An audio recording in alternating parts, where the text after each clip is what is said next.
0400 hours, North Atlantic, 20 miles off the coast of Galway, Ireland. The ocean heaves under a pitch-black sky. Freezing rain lashes against the gray steel hull of the Royal Navy destroyer. White-capped waves smash against the reinforced bow, sending sheets of icy spray over the bridge windows.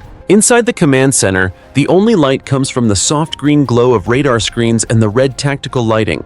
Crew members stand rigid at their stations, gripping handrails as the ship pitches violently in the heavy swell. The drone of the massive engines is a low vibrating hum that shakes the floor plates. The air smells of stale coffee, damp wool, and tension. The radar operator leans forward, eyes narrowing. A single blip pulses on the screen, sitting dead center in the channel. It is stationary, blocking the entrance to the bay. The captain raises his heavy binoculars, staring into the driving rain. A dark, jagged silhouette materializes out of the gloom. It is a German frigate guarding the perimeter. The radio remains silent. There is no warning hail. The captain slams his hand on the railing. All ahead, flank, ramming speed. The engine pitch screams higher. The deck vibrates intensely as the destroyer surges forward, cutting through the water like a massive spear. The distance closes rapidly. 500 yards. 300. The German ship sounds its klaxon. A searchlight sweeps across the water, blindingly bright. The frigate tries to turn, its engines churning white foam. It is too late. The British bow impacts the German midsection with the force of a freight train. Crunch. The sound is deafening, a cacophony of twisting iron and snapping bolts. Steel screams as it tears apart. The reinforced prow of the destroyer shears through the thinner plating of the frigate. Sparks shower like fireworks into the dark water, illuminating the destruction. The German ship lists violently to port, knocked sideways by the sheer kinetic energy of the blow. Sailors on the German deck lose their footing instantly. They slide across the wet, tilting steel, tumbling into railings and heavy machinery. The impact throws 3 men over the side and into the freezing, churning ocean. Debris flies in all directions. Shattered radar dishes, twisted metal railings, and broken glass. Inside the German bridge, the world tilts 40 degrees. Consoles rip free from their bolts, crushing the operators beneath them. Sparks spray from severed cables, igniting small fires in the control room. An officer slams into the bulkhead, blood spraying from a deep gash on his forehead. The hull groans and snaps again. The destroyer keeps pushing, grinding deeper, splitting the enemy vessel's integrity. Water rushes into the frigate's engine room. Steam explodes as the freezing sea hits superheated turbines, blowing a hatch cover high into the air. The British captain grips the console to stay upright, his knuckles white. "Reverse engines, full astern!" he roars over the noise. The destroyer shudders violently as the propellers reverse direction, churning the water. The metal screeches one last time, a high-pitched wail of friction as the ships disengage. The destroyer pulls back, its bow crumpled and scraped but structurally sound. The German frigate is broken. The bow section points toward the sky before sliding rapidly under the waves. The stern burns furiously, thick black smoke choking the air. Survivors scream for help in the dark, oil-slicked swell. The wreckage drifts apart, leaving a gaping hole in the defensive line. The path to Galway Bay is open. Behind the destroyer, the shadows of the British fleet emerge from the mist, moving toward the coast. 0415 hours, 10 miles off the western coast of Ireland. The ocean surface churns with whitecaps, but 50 feet below, the water remains silent and black. 3 massive shapes hover in the darkness, suspended in the cold pressure. They are British submarines running silent. Inside the steel pressure hulls, red tactical lights bathe the sweating crews. The only sound is the rhythmic hum of ventilation and the soft ping of the sonar. The weapons systems officer flips the safety covers on the firing panel. He inserts the key and turns it. The captain speaks a single command: fire! Compressed air hisses violently. A heavy metallic clank vibrates through the hull as the outer hatches slide open. The first tube floods. Whoosh! The first cruise missile ejects from the submarine. It slices through the water, trailing a stream of silver bubbles. It breaches the surface with a roar. The booster rocket ignites instantly, a blinding flash of orange light against the dark sea.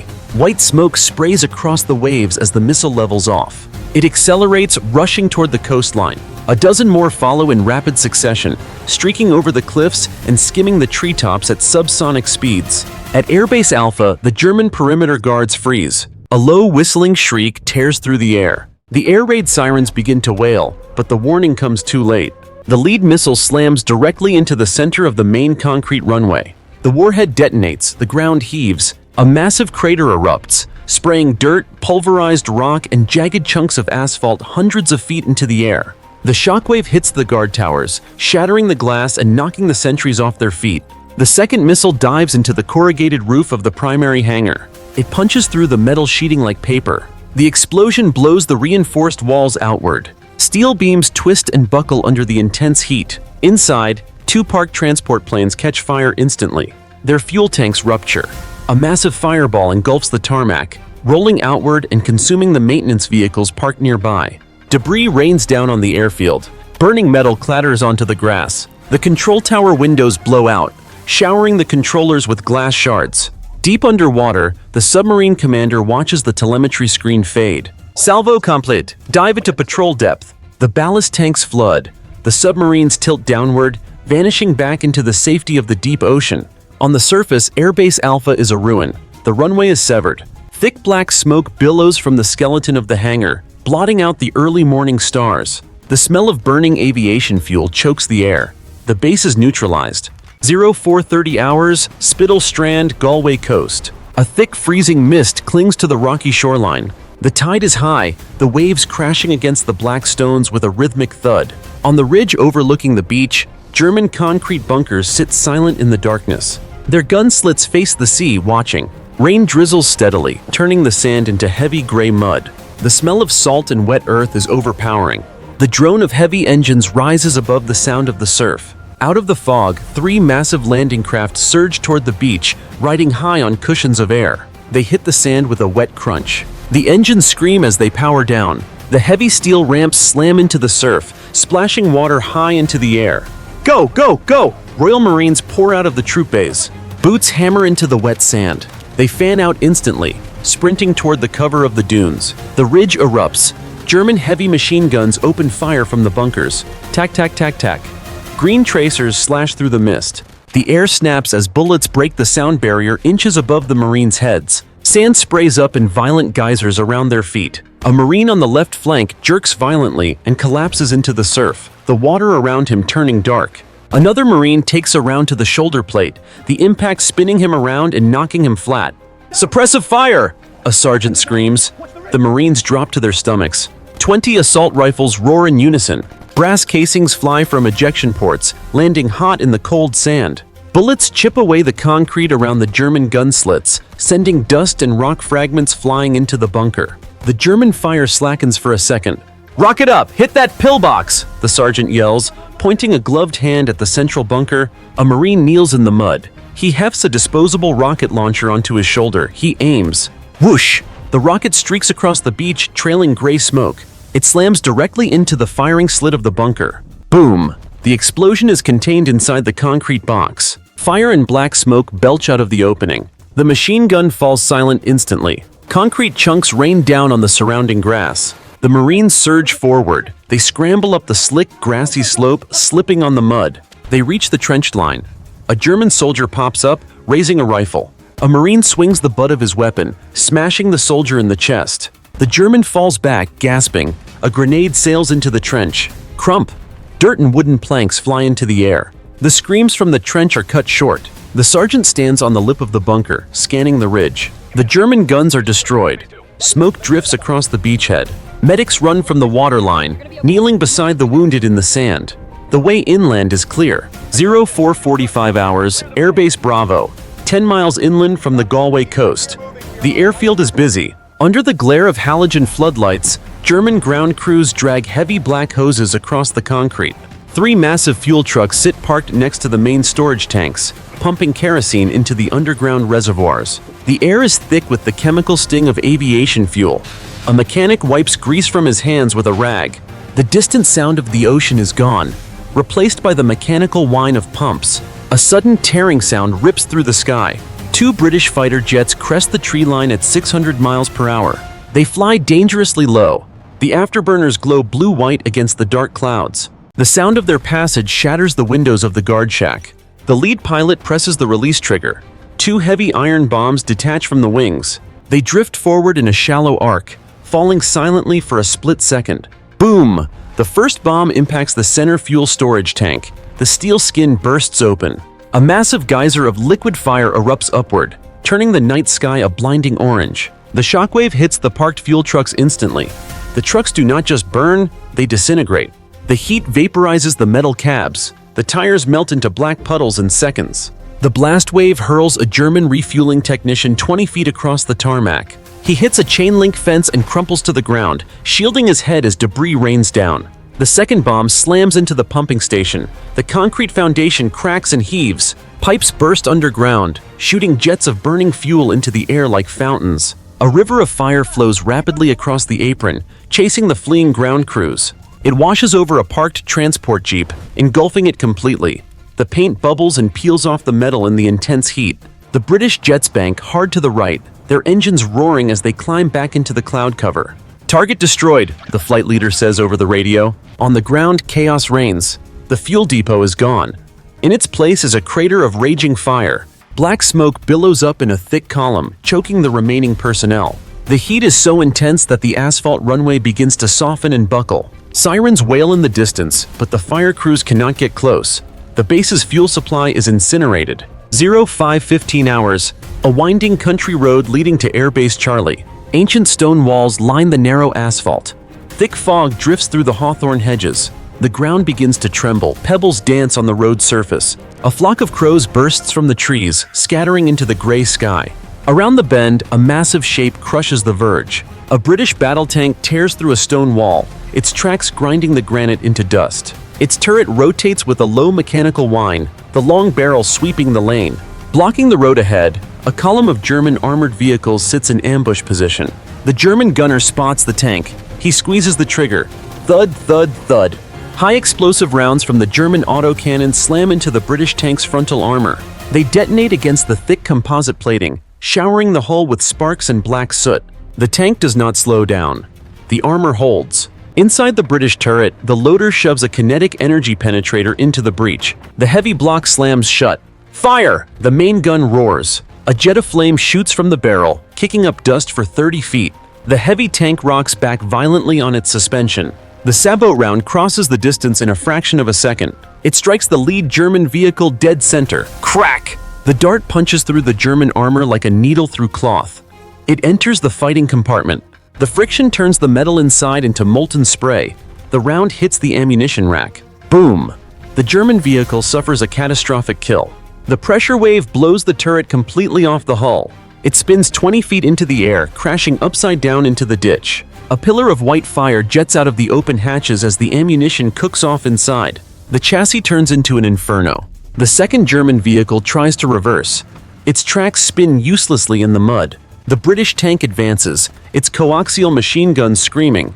Bullets tear through the soft-skinned supply trucks behind the armor. Windshields shatter.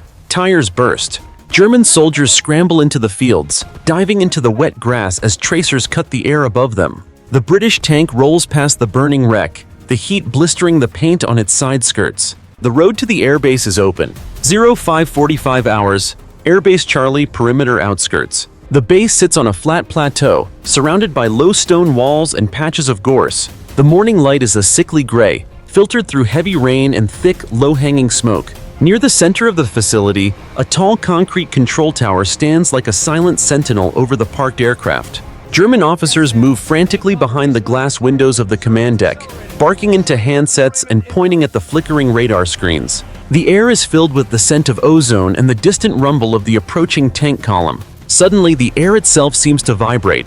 A high-pitched metallic whistle descends from the sky. A massive 4.5-inch high-explosive shell from the British destroyer offshore slams into the base of the control tower. Crash. The explosion is catastrophic. The reinforced concrete foundation shatters, spraying jagged gray shrapnel in a wide arc.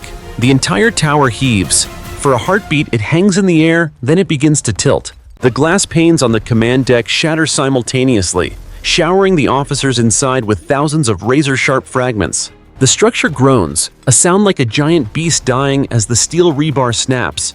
The tower collapses sideways, crashing into the main barracks building with the weight of a mountain. The barracks roof caves in instantly.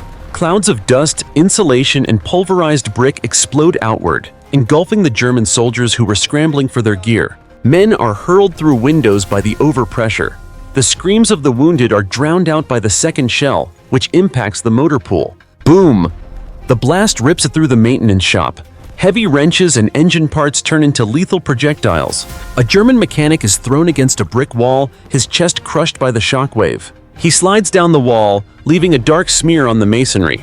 A nearby truck is lifted 3 feet off the ground before slamming back down on its side, fuel leaking from its ruptured tank. A third shell hits the officers' quarters.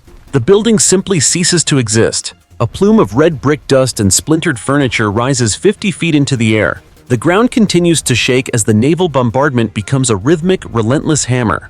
Every 10 seconds, another explosion tears into the base. The tarmac is shredded. The command structure is pulverized. A German officer stumbles out of the debris of the tower, his uniform shredded and his face covered in gray dust. He looks around at the ruins of the 3rd airbase. There is no one left to give orders. He drops his radio and collapses to his knees as the next shell screams toward the center of the base. 0615 hours, Airbase Delta, located in a dense pine forest clearing.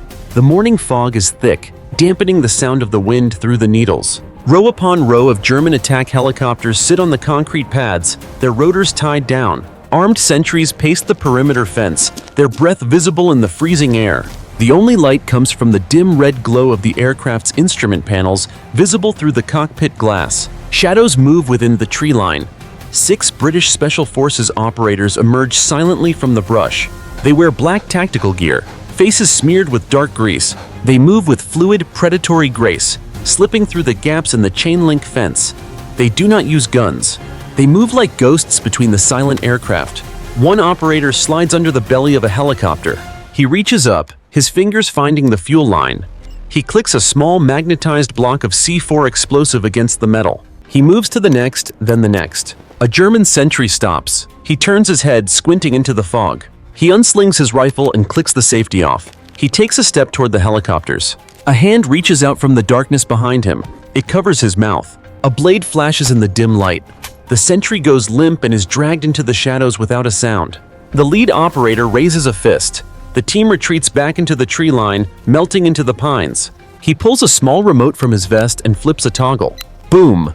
A chain reaction of white-hot explosions rips through the flight line. The first helicopter's fuel tank erupts, sending a vertical pillar of fire into the sky. The blast shatters the rotors of the adjacent aircraft, which ignites seconds later. The air is filled with the shrieking sound of metal melting and ammunition exploding inside the helicopter gun pods. 30mm rounds cook off, spraying wildly in all directions. One exploding helicopter is tossed onto its side, its burning tail rotor snapping off and spinning across the concrete like a flaming saw blade. German pilots sprint from the barracks, half-dressed, screaming for extinguishers. They stop in their tracks as the entire row of 12 helicopters becomes a single, roaring wall of fire. The heat is so intense it blisters the skin of anyone within 50 feet. Black, oily smoke chokes the clearing, blotting out the sunrise. The 4th Airbase's rotary wing capability is erased in a single heartbeat. 0645 hours, 5,000 feet above the Atlantic Ocean. The morning sun is a cold, pale sliver on the horizon, casting long shadows across a floor of jagged gray clouds. The air at this altitude is thin and freezing. Below, the sea is a churning mess of white foam. Above, the sky is a deep, bruised purple. The silence is suddenly shattered by the roar of twin-engine turbines. 4 German fighter jets streak through the cloud deck, their silver wings glinting as they bank hard toward the Galway coast. They are low on fuel but armed for a final, desperate interception. The German lead pilot's radar screen suddenly strobes red. 6 high-speed contacts are closing from the east. "Brake! Brake!" he screams into his oxygen mask. The British interceptors drop from the high sun. They dive at Mach 1.2, trailing thin white vapor trails from their wingtips. One British pilot centers his HUD on the trailing German jet. He pulls the trigger. Whoosh! A short-range heat-seeking missile leaps from the rail. It streaks through the air, adjusting its fins with robotic precision. The German pilot pulls into a high-G barrel roll, popping a sequence of magnesium flares. The flares burn like miniature suns, falling toward the clouds. The missile ignores the heat decoys. It slams into the German jet's right engine. Boom! The engine casing shatters. Shrapnel shreds the fuel lines and the hydraulic system. The jet's tail section disintegrates. The aircraft snaps into a flat spin, trailing a thick ribbon of black smoke and orange flame. The cockpit canopy blows off with a small explosion, and the pilot is ejected into the freezing slipstream. The burning wreckage plummets through the cloud layer, hitting the ocean with a massive splash that sends a geyser of water 50 feet into the air. In the center of the dogfight, two more jets weave in a deadly dance. The British pilot pulls a tight turn, the G-force crushing him into his seat. His vision narrows. He switches to the internal cannon. Burt! The 20mm cannon roars for 2 seconds. A stream of tracers walks across the sky, stitching a line of holes through the German jet's cockpit and wing root. The canopy glass shatters into a million pieces. The German aircraft pitches down violently, the wing snapping off at the joint. It tumbles end over end, a ball of tumbling fire, before vanishing into the gray abyss below. The remaining German pilots dive for the safety of the clouds, scattering in different directions. The British flight leader levels his wings, scanning the empty sky. Sky clear, no further contacts. The interceptors bank together, forming a perfect V-shape as they patrol the high altitude. The German air defense is broken. The air belongs to the British. 7:15 hours, Airbase Echo, nestled in a valley 5 miles north of the Galway city limits. The morning light is now a dull, bruised silver. The valley floor is choked with the smell of wet grass and stagnant pond water. On the tarmac, 3 massive German transport planes sit idling, their rear ramps lowered as frantic crews attempt to load crates of equipment for an emergency evacuation. The heavy thrum of their turboprops creates a low-frequency vibration that rattles the windows of the nearby hangar. A low-frequency growl emerges from behind the jagged ridge to the west. It is not the wind. 4 British attack helicopters leap over the tree line. They fly in a staggered line, skids almost brushing the tops of the pines. Their nose-mounted cannons swivel with lethal fluidity, slave to the pilot's helmet displays. The lead pilot squeezes the cyclic trigger. Burt! The 30mm chain gun beneath the nose erupts. A stream of armor-piercing rounds stitches a line across the asphalt, walking directly into the fuselage of the first transport plane. The rounds punch through the thin aluminum skin like a hot needle through wax. Inside, crates of ammunition catch fire. The plane's midsection bulges outward before shattering in a violent decompression of fire and jagged metal. The second helicopter banks hard, its wing stubs flickering. Whoosh! Whoosh! 2 unguided rockets streak toward the hangar. They impact the steel support beams. The roof groans and then sags, crushing a line of parked maintenance jeeps beneath tons of corrugated metal. A German officer attempts to run toward a mounted anti-aircraft gun, but a burst of machine gun fire from the helicopter's door gunner hurls him backward into a stack of fuel drums. The third transport plane attempts to taxi, its engine screaming in a desperate roar for lift. A British helicopter hovers directly in its path, barely 20 feet off the ground. The pilot releases a final rocket. It strikes the cockpit glass dead center. The front of the plane disappears in a cloud of glass and fire. The massive aircraft veers off the runway, its landing gear snapping as it plows into the soft mud and tilts onto its wing. Ground crews scatter in every direction, diving into drainage ditches as the helicopters circle the base like vultures. They strafe the parked trucks, the command tents, and the radio towers. Every hit produces a new fountain of sparks and debris. Within minutes, the tarmac is a graveyard of burning wreckage. The air is thick with the roar of rotors and the crackle of burning magnesium. Airbase Echo is no longer a functioning facility. 0745 hours, Airbase Foxtrot, the German command and control hub. Situated atop a rugged plateau, the base is a fortress of reinforced concrete and steel. Deep beneath the surface, the central command bunker hums with the frantic activity of high-ranking officers and intelligence analysts. On the surface, the morning sun is blocked by a massive artificial cloud of black smoke rising from the 5 other destroyed bases. The air is cold, still, and heavy with the scent of impending doom. The base's long-range radar dishes spin at maximum speed, searching a sky that has already been lost. High above the cloud layer, 3 British heavy bombers cruise in a tight, triangular formation. They are invisible to the naked eye. Inside the lead aircraft, the bombardier stares at a digital thermal display. The target is centered. He flips a guarded switch. Bombs away.